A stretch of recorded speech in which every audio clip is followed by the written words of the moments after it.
Alright guys, let's run down last night's homework. This was 3.6. This is our second and last day in 3.6. The first thing is use the graphs of f and h to describe the transformation of f to h. So if we look at f is this black line here, and it is denoted by this equation, y equals 2/3 x plus 4. And so what happened to this line after we did the opposite of f of x?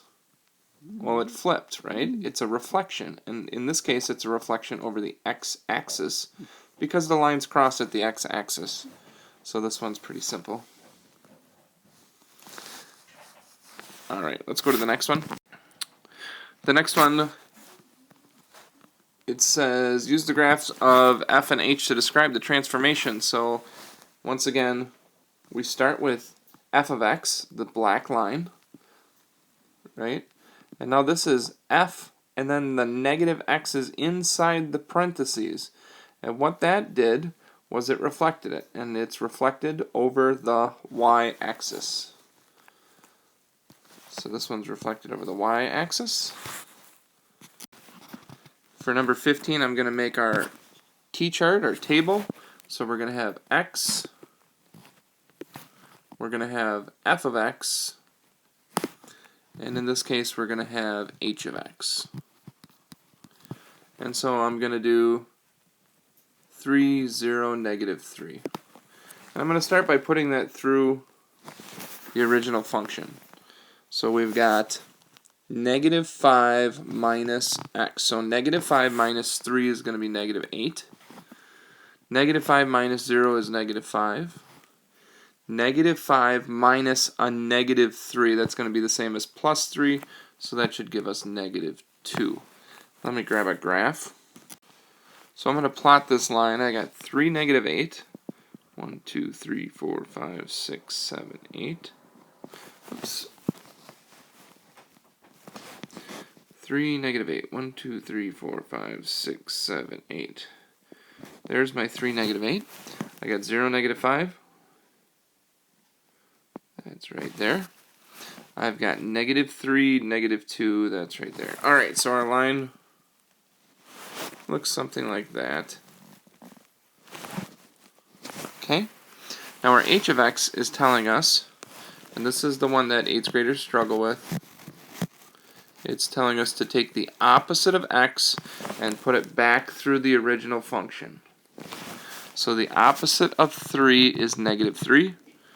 Negative 5 minus a negative 3 would be plus 3. I get negative 2. The opposite of 0 is 0. Negative 5 minus 0 is negative 5. Negative 3. The opposite of negative 3 is positive 3. Negative 5 minus 3 is negative 8. Now if we graph this one, I'm going to change my color on the second one. I would have 3, negative 2. I would have 0, negative 5, and I would have negative 3, negative 8. And so that line looks like this. So the graph of h is a reflection. It's a reflection over the y-axis. Alright, let's go to the last one. I'm going to start with my table again. I'm going to have x. I'm going to have f of x, and I'm going to have h of x again. And let me change to red. My numbers. Now, one thing that I want to do for this one is I want to pick things that are divisible by 4. So if you do multiples of 4, you'll be in the clear. Or just do, like for example, positive 4, 0, negative 4. Okay, so now let's put it through the function. So 1/4 of 4 is 1. 1 minus 2 is negative 1. 1/4 of 0 is 0. 0 minus 2 is negative 2. 1/4 of negative 4 is negative 1. Negative 1 minus 2 is negative 3. Let me grab a table, or a coordinate plane. Alright, let's graph this first line. 4, negative 1. Oops. 4, negative 1 would be about there.